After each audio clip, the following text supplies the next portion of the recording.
I am Doug Friedman. And I am Meredith Levy. And this is Your Mental Breakdown, the podcast.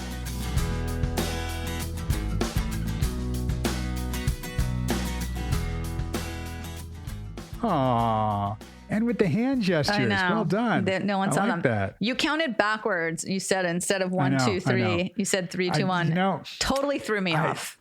I know. It's funny because as I was doing that, I was like, wow, I never do 3, 2, 1. I always do 1, 2, 3. I always wonder about this too. Is it when people say something like, okay, let's go on 3. Ready? 1, 2, 3. Do you go on 3 or do you go 1, 2, 3, go? 1, 2, 3, go.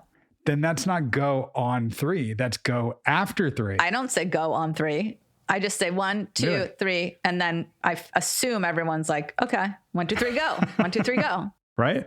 That's like rock, paper, scissors. Ready? Rock, paper, scissors. 1, 2, 3, go. Like how many people have done that? Oh no, I do 1, 2, 3. 1, 2. See, so you go on 3. 1, 2, 3, go. 1, 2, 3. Oh, yeah. Don't you? 1, 2, 3. Nope. I do 1, 2, 3. Then go. We're doing rock, paper, scissors over Zoom so that I don't even think we can see each other's hands, and you certainly can't see us. So this is ridiculous. But hey, wait, have I mentioned one of the most exciting things? Did I mention it last week? One of the most exciting things like ever of all time with anything to do with anything. Yeah, of course. Did. Yeah. Next subject. Yeah. No, what? That I got a black Christmas tree. You did? What? Yeah, I did mention it. Okay, you guys. No, you didn't. Okay. What the? That's not a Christmas tree. Says who? Says Santa, says Father Christmas, says, I don't know. You can get a pink flocked one or a fucking white flocked one and it's a tree. Come on. I don't agree. I don't agree with the white frosted ones. If you want a white frosted one, you got to like put some tinsel on or put some snow on it. Like a tree is green. I get it. You need a green tree. Okay. So, but okay, go ahead. You're so excited about your dark black goth tree. One of my clients said, oh my God, I was at this estate sale and I saw this vintage black Christmas tree and I thought of you. And I was like, holy shit. Yes. And I've known this girl for so long. She knows me well. And I was like, oh my God. So of course, immediately, after our session, I started looking for black Christmas trees. I got one. It is so rad. It is set up in my front room, which I feel like, I don't know, for those of you who've seen Garden State and Natalie Portman and her mom, they have the Christmas tree set up all year round. I feel like that. Right. Yep. That's like your third Garden State reference in the last month. I love Garden State. There's so much to reference.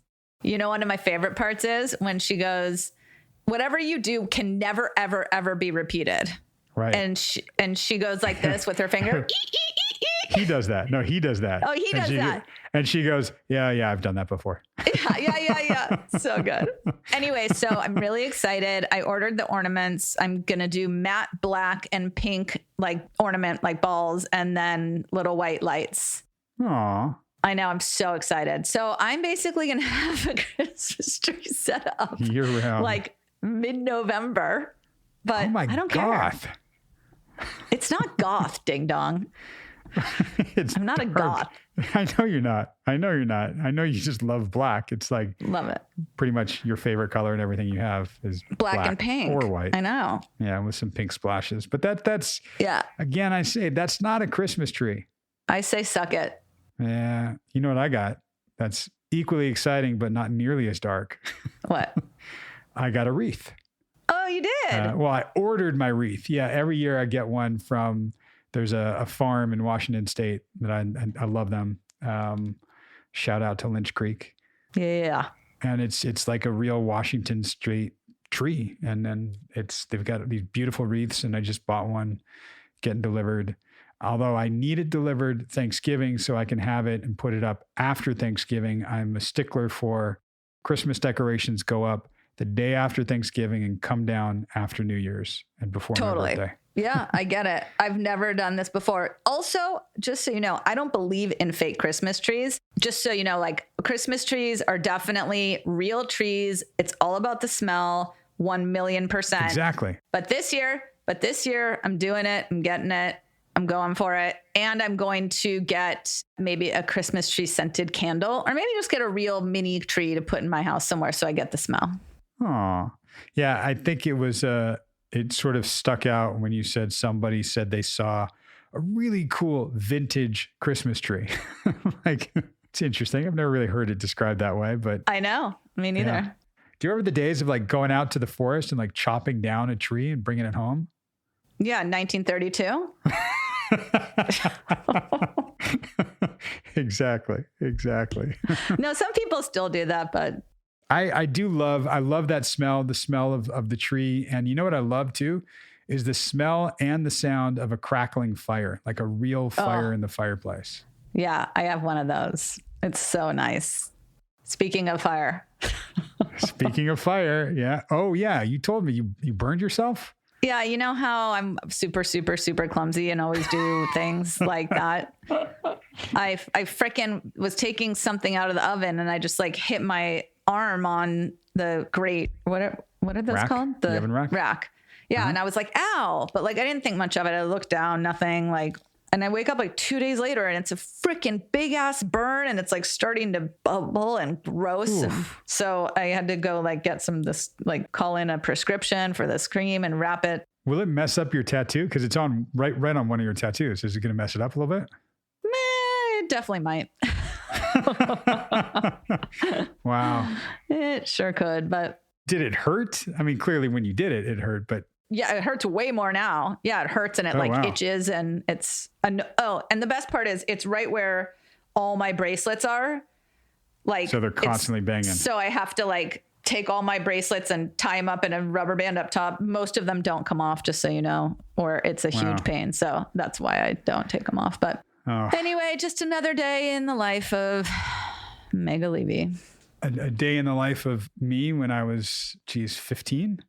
My first job was I worked at a bagel shop and I was the baker. And I think I've told you this. They gave me the keys and I would bike to the shop, it's amazing. Bicycle, not motorbike, and open up the place and I would fire up the oven. And, you know, the oven's like, I don't know, 600 degrees or something ridiculous. Jesus Christ. Yeah. And I'm prepping all the bagels and getting them ready. And I put the bagels on this huge rack and put it into the oven, like a standing oven. Oh, yeah, yeah. And I remember one of the first times I did it, my forearm, like pressed against the oven. And I just heard, like, I could hear it sizzle, like instantly. And it freaking hurt. Like it, I think startled me more than anything, but similar, like it had a nice mark a couple of days later and was hurting all over again. It was crazy just from like an instant of touching an oven. But that must have been like what's worse, first or third degree burn? Third degree burn. Must have been like a third degree burn with that hot of a fucking. Yeah. You can remember it by when you were a teenager, did they get to first base or third base? Maybe first. They definitely didn't get to third. So that's how you know third is a more extreme degree than first. Yeah. Or you could just say baseball, third base is like closer to a home run. You know some baseball? That's it. There's four diamonds, 4 little white pad things. Yeah. Oh, not 4 diamonds. No. There's 1 diamond that they play on with 4 bases. 4 bases. That's right. 4 bases. I got it. That's right. Yeah. That's right. There you go. Speaking of 4 bases. So look at that. There we go. We're going to give a visual example in here. When you hear it sort of comes towards the end of the session, I'm folding a piece of paper, using it as an example to show her and highlight something to her. I will break that down a little more when we come back. So when you hear it, if you don't really follow along, just log it and know that we will make it make more sense in a few minutes. Yes, keep that in mind.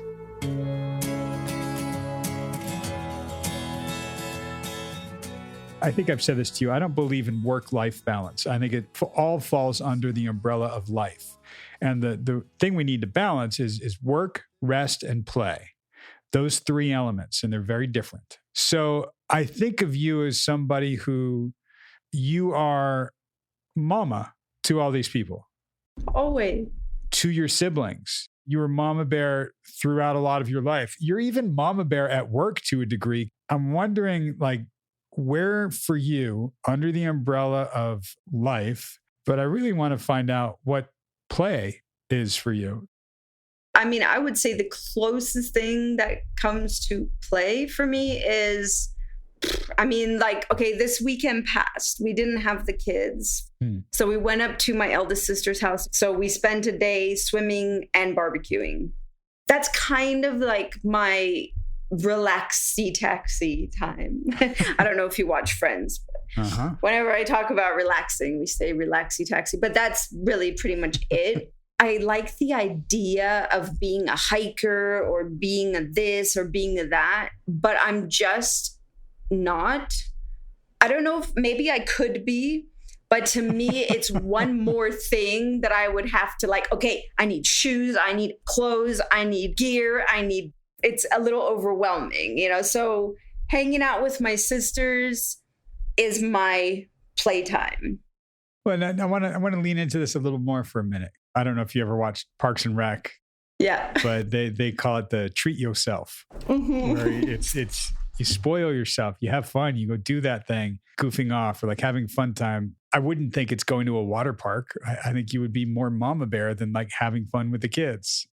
If the kids are having fun, that's the best time for me. Yeah. But it's never relaxing. Exactly. It's not relaxed. That's why rest and play are different. And it's play for them, which feels good to you, but it's not play for you. Yes. You're still working. Yeah. And I'm in hyper vigilant mode. Exactly. And I have to know exactly what's happening. And I mean, they're getting older now, so I can drop my guard a little. Well, what's fun for you?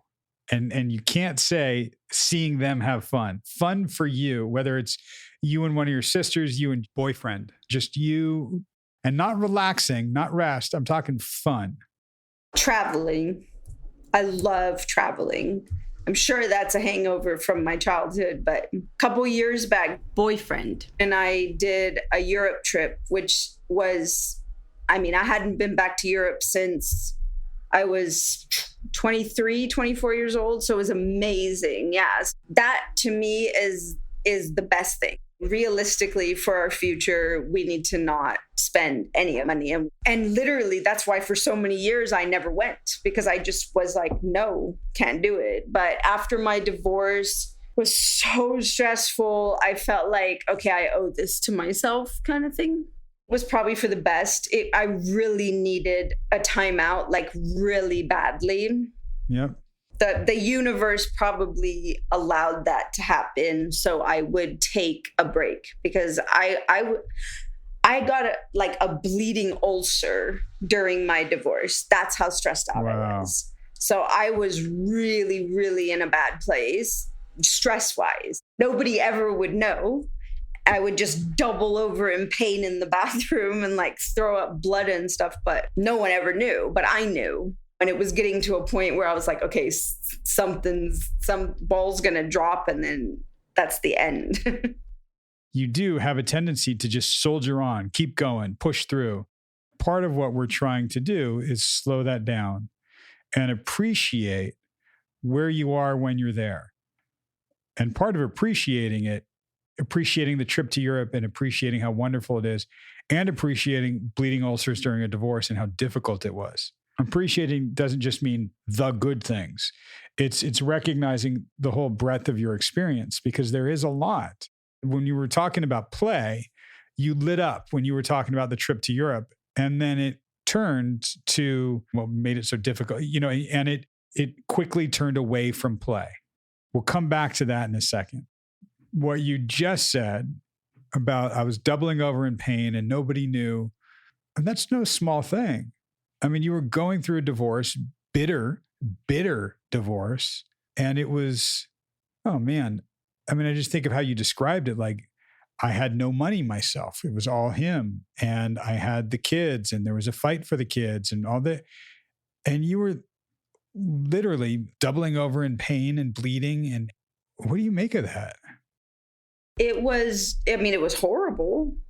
There's no other way to describe it. It really was one of those times in my life where I kind of just, I don't know, I get into a mode where I'm like, it's almost like autoplay, really, where I don't allow myself to feel feelings, and I just Pause. What happens when yeah. you feel feelings?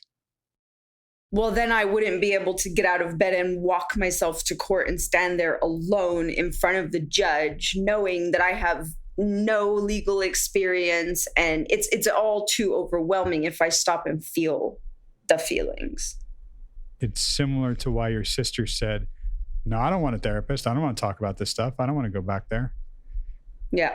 This is what I'm talking about appreciating your experiences, appreciating what you've been through in your life. And on some level, you can just go, well, yeah, that's what I went through. Yep, did that. Yeah, went through the divorce, went to court, bleeding ulcer, still did it. That appreciation for how difficult your life has been, I don't know if you really stopped to do that. I don't. And in fact, when anybody says it or when you break it down, it gives me those same feelings as I described to you last time about being a survivor, like a trauma survivor. I've been thinking on that a lot, and I feel like I need to reverse the feeling I get, because I feel like it should be more of a pride in look at what I accomplished type of thing. But for some reason it holds a negative, like, oh, you're poor traumatized little girl kind of thing. What does that mean? Nothing good. I can guarantee you and I will walk this path and we'll get to something. We might get to that place of pride or that place of true compassion, but we'll walk through not just how difficult it was, because I don't want to re-traumatize you. That's your sister's fear. I don't want to go back there because I don't want to feel those feelings again. I don't want to do that. But for you, we can even just start with when I said trauma survivor and you kind of shuddered last week. But I think my interpretation of that statement is 100% wrong. I'm just letting you know that's my instant feeling. Yes. And I want the instant feeling, because there's something about it that's what we want to walk towards. It's not about whether the statement is true or false, whether we move more on the spectrum to believing that statement and really like owning that. Yes, I am a trauma survivor. I'm going to get the fucking t-shirt and wear it proud. Like, nope. That's not what we're talking about here at all. What we're talking about is you have an aversion to that phrase. There's something that it conjures up for you that you're not okay with. And I want to see what that is, because that's going to help us release something that we're still holding. So let's turn it back to the divorce situation where you said that was a lot to go through. And do you appreciate or realize that? I think that in that context, I hate drama. I hate people who want everybody to know this is happening to me and that's happening to me. And it seems like they want to make everything about how difficult life is and how much, they have to do and struggle and everything. And to me, I don't want my life to be about my struggles. Overall, when I'm going through something very difficult, that's why I don't talk about it. That's why I don't recognize it. It's also, I'm sure, a protection mechanism, which is what I used my whole life, which is if I stop to feel the feelings, I won't get out of bed. I won't physically be able to do this. I'm going to have some kind of breakdown. Someone's trying to steal my kids from me. That's the most traumatizing thing you can ever go through, I think, ever, for especially a mother. And no legal help, no money, just me. So I can't feel those feelings. I actually started drinking during that time, not a lot, but to put myself to sleep, because otherwise I just could not get myself to calm down enough to actually lay down on my bed. Look, I'll say it in a way that you might not like, but it's true that's a trauma response. That's straight up like going through trauma. You have to, right? You have to do it. So you don't have a choice to be, if you're going to be strong or not, almost. I'm talking about my brain. And we compartmentalize something. It's what we've talked about from day either 1 or 2.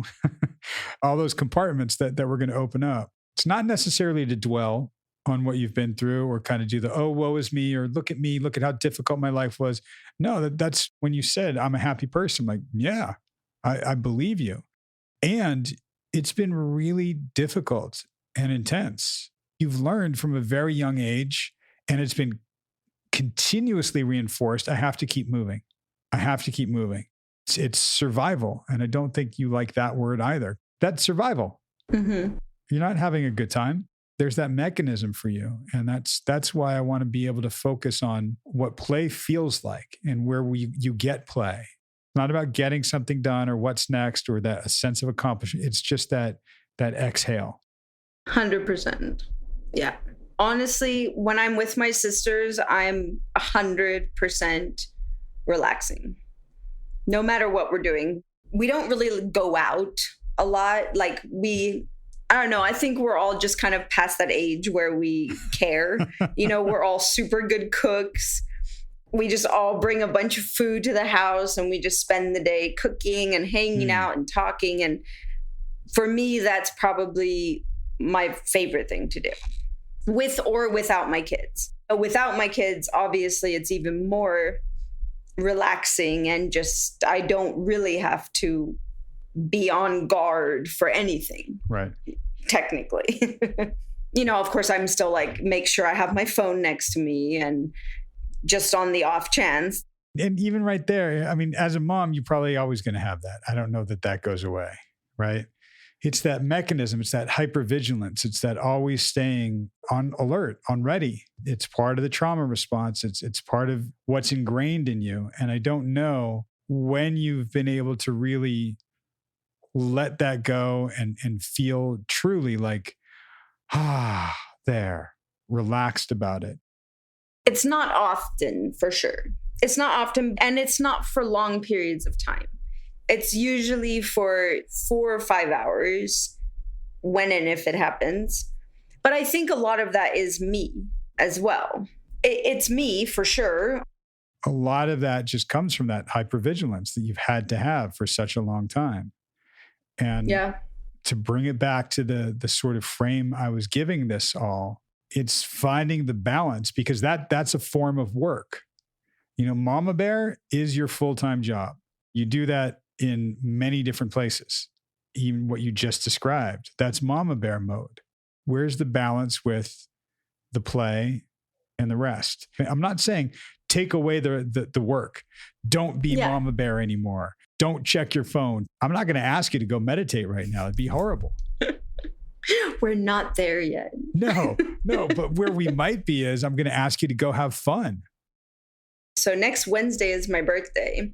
And the following day, boyfriend and I are flying to visit 2 of my younger brothers. And they both had kids since I've seen them.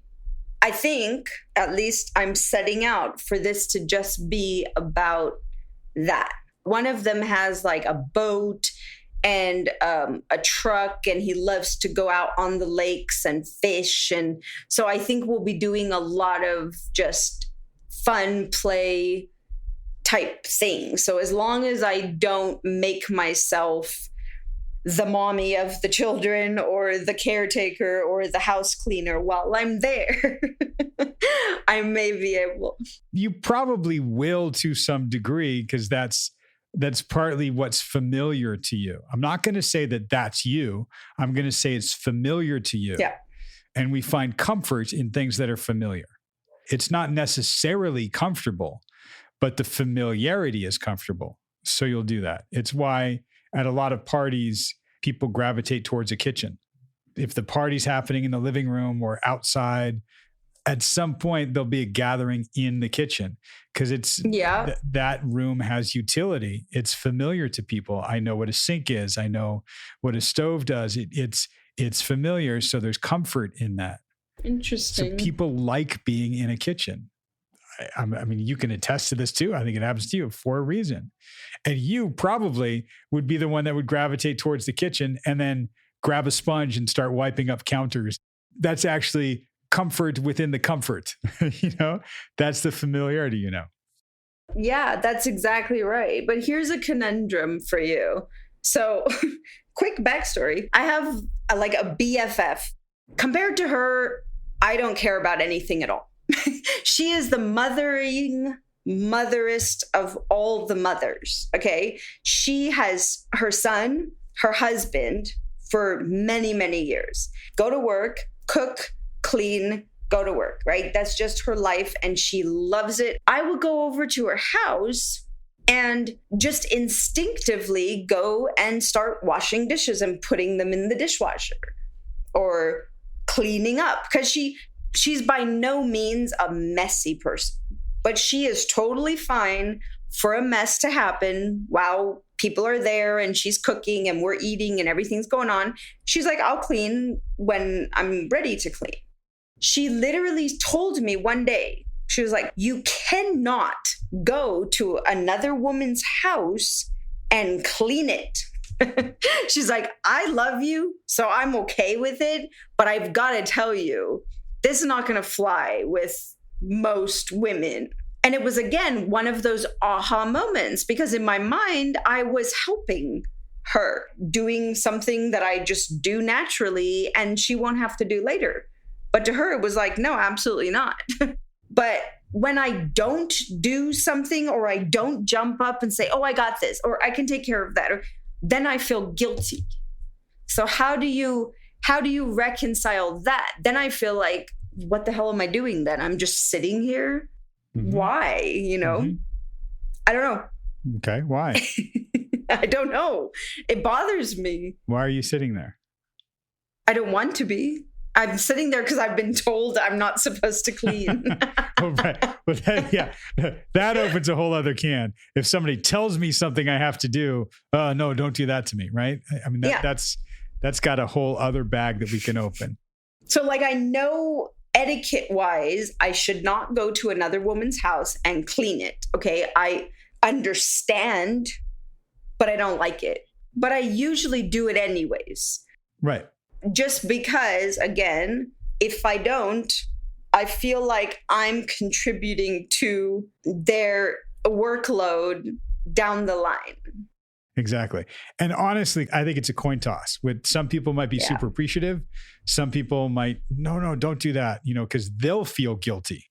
And I think that idea of you feeling guilty because you're not doing something, that's kind of telling. I need to be doing something. I feel that all the time. Right. If there's a situation and I know I could jump in and fix it, whether it's cleaning or whether it's something at work, I feel if I don't do something, I actually have like a little guilty feeling in my stomach. Like I should be doing it, but I'm being selfish by not doing it. And I don't necessarily think that's correct, but that's my feeling almost always. Actually, always. Remove the almost. And let's take out whether or not it's correct. Let's take that piece out and just look at, okay, is that healthy for me? Is that nurturing to me? I don't want to take a lot of these things away from you because they're how you are, what you like doing. I want to challenge them a little bit to see, is there another speed that is uncomfortable for you because it's historically not safe and it's so new and different now that we just don't go there because we'll go to what's familiar, and that's comforting. You could be out with a bunch of different moms and all the kids can be running around. You're going to be the one hyper vigilant about where are they at all times. Always. Right.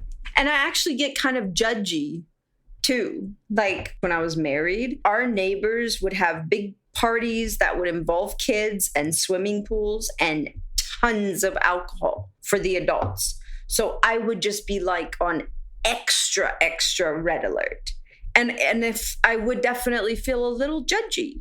These are not my kids, and yet I'm the only one that is sober, the only one who's handing kids towels and picking them up when they slip on the side of the pool because everybody else is wasted on the other side of the hangout area.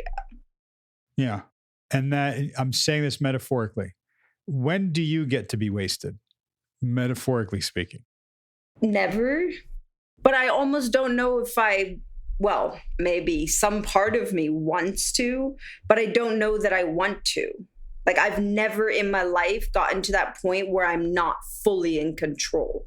And that's why I said metaphorically, because I don't mean wasted. Yeah, I know. What I mean by wasted is, when do I get to be carefree? When it's not irresponsible, which is basically never. When is it not irresponsible? Right, Yeah. There we go, which is basically never. And that's put me in another country, on another continent, when I don't have my kids with me, then I can be a little carefree. A little, yeah. I'm still going to check in though, a little, right? Yes. That's a muscle I want to see if we can start to work out a little bit, slowly and gradually. Yeah. I think the part of me that feels judgy or judgmental when I see people behaving in a way that I don't like, I think a lot of times it's because I wish I could do that. There's probably an element of, God, I wish. And it turns into, well, you shouldn't be acting like that anyways. There's something not fair about it. Yeah. Yeah. And it's not fair in a way that makes no sense because it's a choice. They're just making a different choice than I am. Yet somehow the translation of that is that it's unfair, which really is only me because I'm the one deciding I can't be that person or I can't let my guard down. That's great insight. So what do we do with that? I have no idea. That's why I'm talking to you. It's sort of like exposure therapy. It's sort of like, let's do a little bit of that thing, a little bit at a time and see what it's like. We need to create a new neural pathway in your brain, a new way for your brain to see how it can behave and what it can do. And it knows what it does so well. Like, I'm going to give you an example. If you think of your brain as a piece of paper, right? This is what you know. I'm going to fold it. These are the things that we do, that we know how to do, that our brain has these neural pathways connected, and this is what it knows, and this is what it does, right? So that's what I do, okay?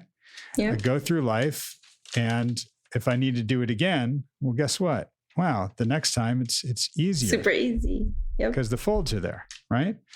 So if I said, I want you to go out this week and do something different, you're going to go, okay, well, look, I didn't even touch the paper and it just started folding. Yeah. Really, I didn't even touch it. It just kind of started going that way. It's doing it by itself. And if I want to do it differently, and however I'm going to fold this differently, like, wow, I've got to do it here and create a different crease and do it this way now. And that's going to be different. And it's weird and it doesn't seem right. It still ends up kind of being the same thing. And now the fun thing is I open it and what the hell? There's folds everywhere. It's very confusing. And we're going to go back to the original way because that's easier. Mm-hmm. Yeah. So we've really got to kind of work and train at doing something a little different. And it's gradually teaching our brains that we can do something different because it's so worn in. And a piece of paper folding a certain way, okay, I just did that 20 seconds ago. No, that was like awesome. Mind blown right there. Right. Because it's a perfect metaphor for exactly what we're talking about. Explain it to me. And it's true. Talk to me about it. It's literally, as you were saying that, I am picturing my reactions and the way that I am when the paper just instantly folded over on its own. You were saying, okay, I'm going to refold this. But before you could even refold it, it fell over and folded again, right? This is how I feel, definitely how it is with me. I have trained myself, I think probably more so than any, I would say, normal, I use that with air quotes, person, because I have had to make decisions and then follow that path. Sometimes because I literally didn't have any data and I didn't know there was other options. And sometimes I think because of my nature, which is my everything to me is always, how can I help? How can I make it better, right? That's the first thing that ever comes to my mind, no matter where I'm at. That's instant knee-jerk reaction for me all the time. That metaphor was perfect because you physically had to go, okay, I'm going to take the paper. I'm not going to let it fold over, and I'm going to completely warp it another way and start again. And I would love to be able to do that. But knowing myself after these 40 years, I have lived with myself, there's so much conflict that comes with stuff like that. There's so much like guilt, maybe fear. If I let this little thing go, it's going to be like a floodgate and I'm never going to stop. I'm just going to be the world's laziest person and the world's most selfish person because I'm going to be like, oh my God, that feels good. So there's all that. And here's the thing. That's most likely not true, but we don't know that. We don't. It is a risk that we're going to have to take if we want to try something different. And anything that's uncomfortable, if we just keep that mantra in our head, it's new and different. I'm not placing a value judgment on it. I'm just saying objectively, it's new and different. Not better, not worse, just new and different. That's why it's uncomfortable. And what we will probably find out, you are a good person. Sometimes I wish I wasn't. Yeah, absolutely. Well, you're a good person for others. Being a good person for yourself is something we're going to uncover and discover. It's something that you deserve in this lifetime. And it's going to take work because we're going to have to fold the paper a different way. Like you said, you warped it. Yeah. We're going to warp it. We're going to warp your brain because your brain has been already warped, washed, and formed, and in a certain way that has been effective for you. It's also exhausting.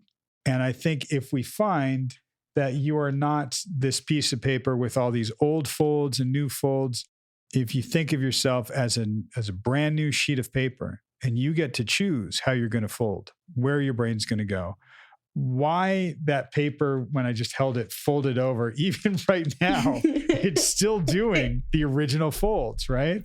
Yeah. That's our unconscious mind. And what it just does without us even thinking about it, it just does what it knows. We're going to bring those unconscious things to our consciousness. That's how we unfold. We're going to get back to that, okay, now I get to choose how I want to be. And yes, it will feel scary sometimes, uncomfortable sometimes, because it's all new and different. And we'll walk through that together. And we'll start to create those folds, those neural pathways, those choices that you really want in your life. And sometimes it might be, I want to not be so good. And we can see what happens. And I mean, look, we're not there yet. I'm not going to say like, yeah, just tell ex-husband to go fuck himself. Like, oh my God. Right. That's my Disney movie. Right. Like I would love to just one time be able to say to him, fuck off in 120 languages. Right? Yeah. Oh, best day ever. Right. And you know what? We might do that. It's not about that. It's about knowing you could. And about just that moment a second ago when you went, oh God, that'd be so great. That feeling is what we can tap into and have.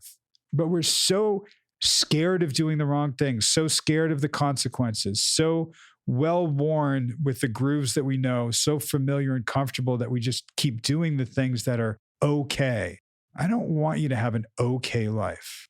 I want you to have an amazing life, one that thrills you. Yeah, me too. And I feel like it's definitely only me that's holding myself back from that for sure. But there's a whole element, I guess. So I start giving myself leeways or lenience or being less in certain places. All of myself falls away to other people too. Right. Other people say, oh, what's wrong with you? Why are you, what's going on? Are you upset? What happened? I hate that. Yeah. people might not like it because you're not how they remember you to be. Or expect me to be. And then it's their discomfort, not yours. Which is another issue. Yeah, because you're going to feel their discomfort. You'll feel it and you'll correct. Yep. We have to walk through that and do this gradually. No, it's going to be gradual because you're going to own it. It's going to come from you first.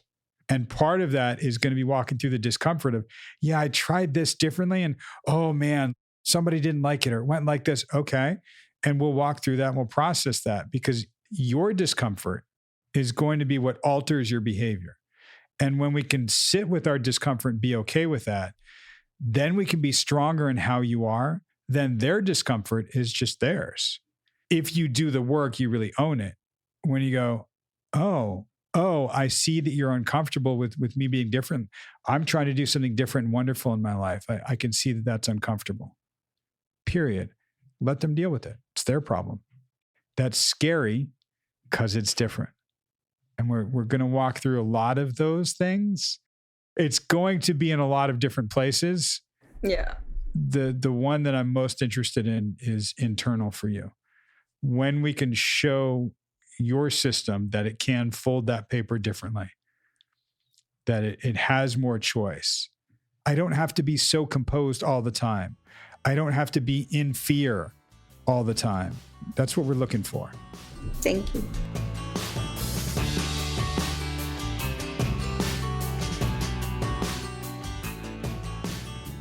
And we are back. We sure are. So you started with one of my favorite topics that I often, almost always talk to clients about, which is fun. You brought up like how you don't believe in work-life balance because it's not just work and then life, right? That it's right. Work and rest and play and all of it. It's all life. Yep, absolutely. So, and I actually did this last night with a client. First, I just start off with like, what do you like? Because that was hard enough for her to figure out. But what is fun for you? You defined it a little bit different, which I like. Yeah. I often describe having no goals, no responsibilities. It's very kid-like. It's without a purpose. It's just because, right? So, and I can get how traveling can be fun. And I think that's a little different because there are goals and certain things. An itinerary and itinerary. Things that you want to see or things you want to do. Sure. But I think of fun as like you're walking on the boardwalk or the beach and all of a sudden you see a swing and you go and jump on it. Yeah. Just very kid-like where we don't have an agenda. We don't have a purpose. We just do it to do it. I think of it too as there's no right or wrong to it. That's why I call it play. Right. Because it's fun is like, well, what's fun? How do I find fun? Right. What's fun for me? That's a mood thing. Right. And it's like, is it fun or do I feel down or depressed or, whatever it might be? Yet play is just play. It's that carefree childlike thing that you're describing. That's my distinction when I talk about it. And I think it's having that play is, there's no right or wrong to it. You just do it for the sake of doing it and you're in it. Yeah. And there's so many times I ask clients what they do for fun. They're like, I go to yoga and I'm like, okay, but like, is that fun? I mean, I get it. It can be grounding and it can be amazing. Sure. I guess it could be fun, but there's usually a point to it. There's usually I want to good point. Be healthy in my mind or calmer. I want to have my health, like it's usually health related. Or for some people, it's a practice because you're trying to get better at something. Yeah. Right. And I'm, I'm not saying it can't be fun. Right. But that's people's go-to usually is I like to read. I like to, okay, sure. Is there a goal involved in that? Do you want to finish it? Do you want to learn something from it? Sometimes reading is just for fun. I get that. Again, you're saying that that's okay if there is a purpose or something like that. That's totally fine. Yeah. But what you and I are talking about, you call it fun, I call it play. Yeah. And it's sort of like, I think of even if you took an improv class, you should take an improv class. No. You've never done acting. You've never done any of that, have you? I would rather fill in the blank. than take an improv class. Absolutely not. That is my biggest nightmare. I'm using that. I love that quote. I would rather fill in the blank like that. And just stick anything in there. That's awesome. So, okay. So for someone that has done improv classes, for me, it was really interesting going back to acting days. Like, you're doing this thing that's supposed to be play. Right. But it's partly work because you're trying to improve and get better, and it's practice, right. and you're improving skills. And it's really tough because the best improv and the best times that I've had as an actor is when it can actually be play. Yeah. When you really throw yourself into the moment. And I think sometimes the best actors can do that. Right. It's a wonderful thing if you can do that in your regular life. Find that sense of play because it is very childlike, I think. Before we had stresses and concerns and expectations and judgment, and it's finding that for ourselves. I like to make the distinction between that and rest, because some people will think that work-life balance, like, no, it's not that. And play or fun versus rest, like even Sarah called it relaxy taxi time. Right. And it's, all right, that's cool. That's like chill time. What I was talking about, and I used Parks and Rec, was more like the treat yourself. You know, like that mentality, like do something just carefree and fun. Yep. Footloose and fancy free. That's right. So, and again, I mean, we would love to know what you guys think about this topic, or what you do for fun, or how you play. Yeah. And there are going to be people whose fun is someone else's work, right? Or whose fun is someone else, everybody's different, but I think it's hard to think of what do we do for fun. People have asked, like, do you watch the show? I don't know if you do, the show In Treatment. No. And there's one, I think, called Couples Therapy. People are like, oh, these are great shows. You would love it. Like, would I? Yeah, no, it's my work. Yeah, it's my work. I don't want to do that. Yeah. So I think it's such an interesting topic for me. And initially she was like, well, like, went to my sister's and barbecued and swam and the kids weren't there. And I'm like, yes, total fun. That sounds great. And no responsibilities. Sure, phone was on for her kids, but whatever. And she said one of her most fun things is like watching her kids have fun. And we're like, well, yeah, right. Fun, not relaxing. It's not play. Well, and it's someone else's play. And even when she was saying, like, see all the kids running around, sure, she was also talking about she's the one making sure, like, nobody drowns and making sure the kids are okay and, like, getting them towels and stuff. Yeah. And she's always in that mode of mama bear, of the one that's taking care of everything. Right. Yep. Yeah. That's part of what we were highlighting. Like, oh, right. She's in that mode all the time. It's all work. That's not rest, and that's not play. It might be fun, but it's not restful. It's not playful. Right. It's that fight or flight mechanism. I thought it was interesting when she said she's the most relaxed when she's with her sisters. That's like the most relaxing thing for her. And I loved that she said, and we're such good cooks. We're super good cooks. I was like, fuck right. Yeah, I love someone that can be confident and, like, be able to have pride in what they are good at, instead of being like, oh, I mean, I'm okay. No, fuck, we can cook. We're good cooks. Right. I loved that. So, and then I think that just her being the most relaxed around her sisters, I was like, I find that interesting for some reason. When I heard that, I didn't necessarily think relaxed in the sense that we're talking about work, rest, and play. I thought about it as in not so on guard, not so protective of anything or on high alert.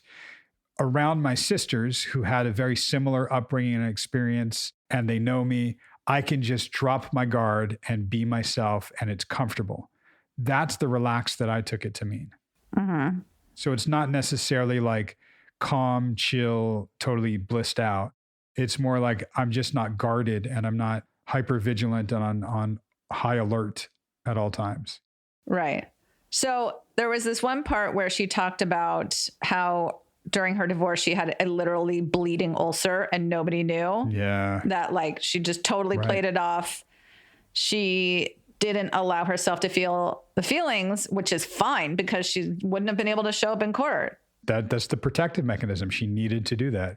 Which is totally fine. And at some point, okay, now I can sort of collapse, not like my life, but let myself have feelings for a little bit. And I think she said that she really doesn't want to be the person who's like, oh, this happened, and like want to make everything about how difficult life is. And she said at some point, which I connected to, I don't want to make my life about my struggles. And my thought was, look, our lives are about every single thing. Struggles are part of our story, as are the piece of the pie that we have the whole pie. And within the pie, she's a mom and a daughter and a sister and a whatever she does for a living, I can't remember, and a trauma survivor, and a trauma survivor, and all of it. And struggles are all part of it. That's just how it is. When you have that complete picture of this is everything in the picture, yes. And if you remember when she was talking about her bleeding ulcer during the divorce and how she would never tell anybody and just get through it, I said, yeah, you have a tendency to soldier on. And I use soldier there for a purpose, because we think of soldiers as you're going to war. Classically, you go to war and you do this thing and you need to just keep going and carry it out. Right. And even go on like autopilot or autoplay. Like she said, I don't allow myself to feel feelings. Right.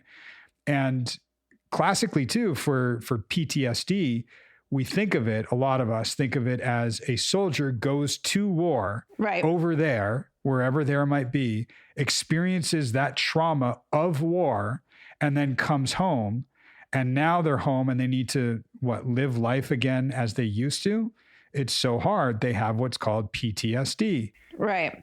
And for a lot, I think that sense of, well, I'm still a soldier, but you're not at war.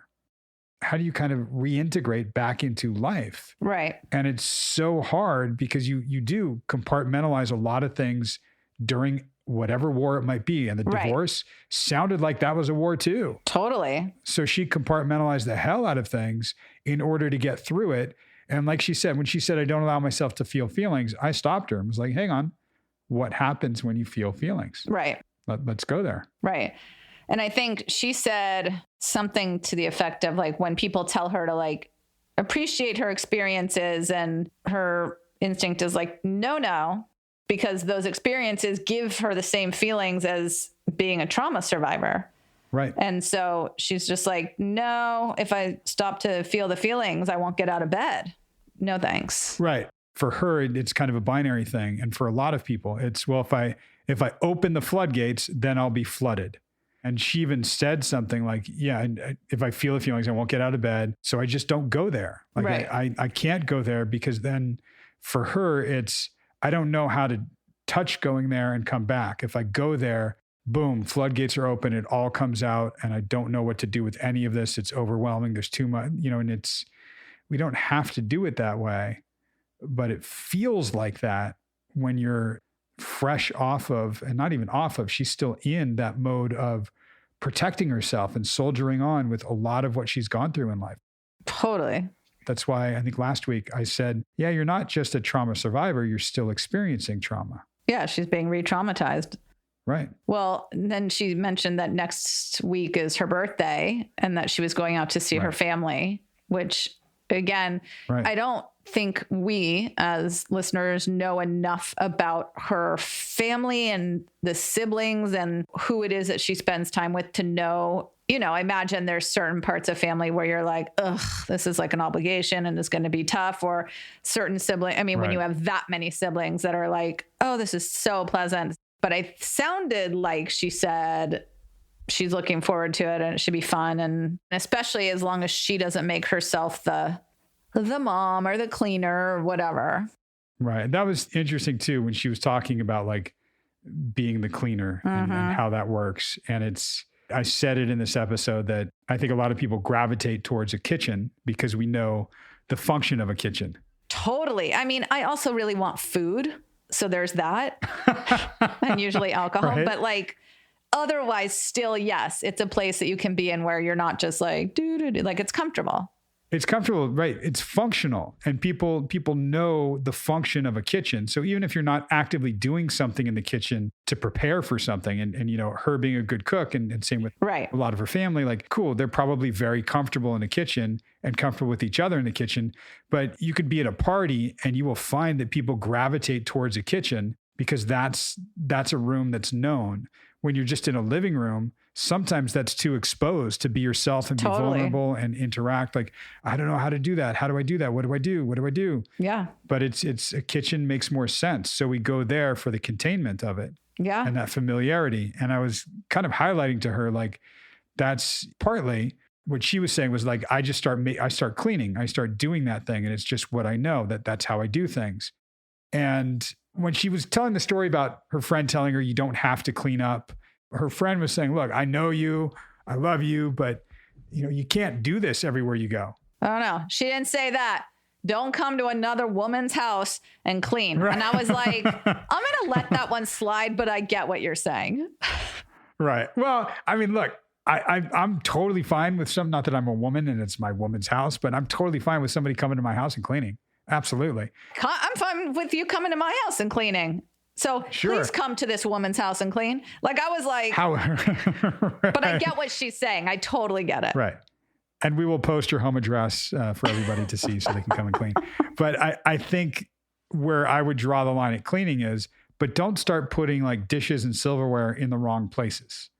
That's where like I have things the way I like them. Well, yeah. So, right. And that's what I'm saying. Like, you don't want to mess up. I think that's sort of what she was saying. Like, you don't clean another woman's home. Like, partly that, but partly it's a unintentional commentary on the state of that house, right? Totally. Or I'm not able to do it a lot on my own. So you're doing it for me. It's definitely can be misconstrued. Right. And then she talked about, though, if she's just sitting there doing nothing, she feels guilty. And if there's some situation that's there that she can help with or fix or whatever, and she doesn't, she feels guilty. And I get that. I was raised like you always offer and you always help and you get up after dinner and you clear the table if you're at your own house or someone else's house and you offer to help with the dishes. And that's what I do. It's strange for me to just kick my feet back and watch someone else do it all. Right. And what's really cool for me, because I am a therapist, right? And I think you are also. Really? And really? What does that mean? As a therapist, I'm listening to this and I'm kind of going, okay, what I'm working on with her is shaping new neural pathways and recognizing where old ones have been connected. And we're hearing something where the imprinting on her brain from an early age is still here. It's sort of like, I mean, you could try this with friends and just kind of go, hey, do you remember your childhood phone number? I do. Right? And you might even remember your best friend's phone number. I did that recently with a friend of mine. I was talking about like, hey, what was your phone number of your mom's house in like 11th grade? Was it this? She's like, no, that was our house over there. I think that number was this. So crazy. We knew those numbers. I don't even know my own fucking phone number now. It's crazy. Well, nobody knows that stuff now. I know. But back then, even a friend of mine said she remembered her parents' license plate when they lived in France and had a car in France, and she remembered that license plate. Right? So crazy. And why do our brains remember this string of numbers? We have some neural pathway connected. We have something is embedded in there. And I'm trying to highlight for her the way things get embedded, and that trying to unlearn your childhood phone number and remember a different one, that's wild. Totally. That's when I use the folding paper example. Well, yeah, do it. Tell us about it. Well, okay. So maybe we will probably post a little video clip of this, but if you have a piece of paper and you just start folding it, and I'm just going to fold it in half. Okay. And fold it in half again. Okay. And maybe even fold it in half one more time. Okay. Right? Yeah.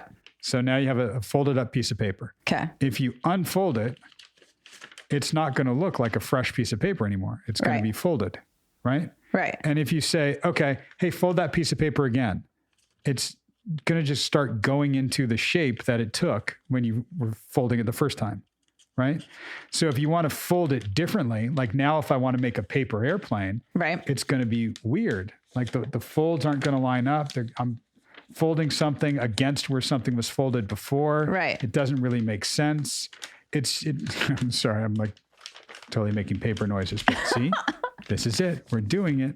And there's my paper airplane. But even in the paper airplane, you could see the folds from where I folded it in halves many times, right? Dude, so genius, Doug. So genius. And I did not come up with it. I don't remember where I picked it up. It's not original, but it really helped show her the example of how things get embedded in your brain and how deeply connected they are, even when you're not thinking about them. And what was cool was with her, I did that. And when I made mention of it again, like about, and the paper, and she just kind of went, it's just going back itself. Like it's doing it. It just moved as you were saying that. I'm like, yeah, perfect. Like, thank you, paper. She was literally like mind blown. Right. Again, I loved it because it really is showing you like what we're trying to do in therapy by creating different neural pathways and different ways of being or acting might seem like, oh, okay, yeah, that's how you do it. Intellectually, I get that. But when you're actually doing it, it's not always easy. Totally. In fact, it's often not easy. And if people go, man, how come I keep making the same mistakes or keep doing the same thing or keep doing it this way? Because it's well worn. We don't really think about the things that shaped us when we were kids. How often do you think about your childhood phone number? How often have you thought about your childhood phone number before I mentioned it? Maybe 4 times in the past 40 years. 40 years, right? Crazy. Yeah. But it's in there, embedded. Yep. And that's where, if we're now talking about your childhood phone number, and now we're going to try to make that number different, have you remember something different, it's going to be tough. Right. So everybody out there, if you're doing the work to kind of try to change your habits or change how you think about things, remember that it's hard work. It's hard work and it takes time. It's possible. It's very, very possible, as evidenced by my paper airplane, right? It's very possible. It's just hard work, takes time, and sometimes we need help. Totally. 100%. And I think you said something with, I don't know how it came up. You were talking about a brand new sheet of paper and you get to choose the folds and stuff like that. And which I think is amazing. And I don't know if she said it or someone else said it or all those other people in the room. Right.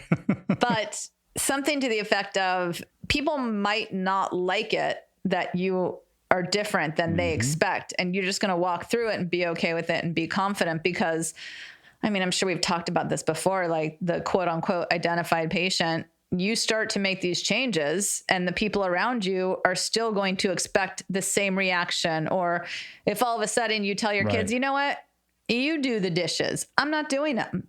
And you actually don't do them. They're like, Mom, you're like, no, you do them. I'm literally not. And then they get mad, or when you don't have a big reaction and you used to, or you used to have no reaction and now you express emotion, people get thrown off. And that's their shit.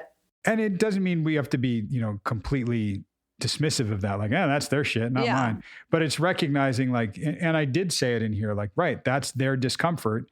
And we have to be careful that we don't take their discomfort on and go, oh, I'm letting them down because I'm not meeting the expectations they had of the old me. Right. That is not how I'm trying to be now. So let me acknowledge their discomfort and go, oh, yeah, I see that's uncomfortable because I'm actually trying to be different and improve my life and be different. Right. And if you mention it that way, sure, they can go, oh, well, yeah, that's a little uncomfortable. What are they going to say?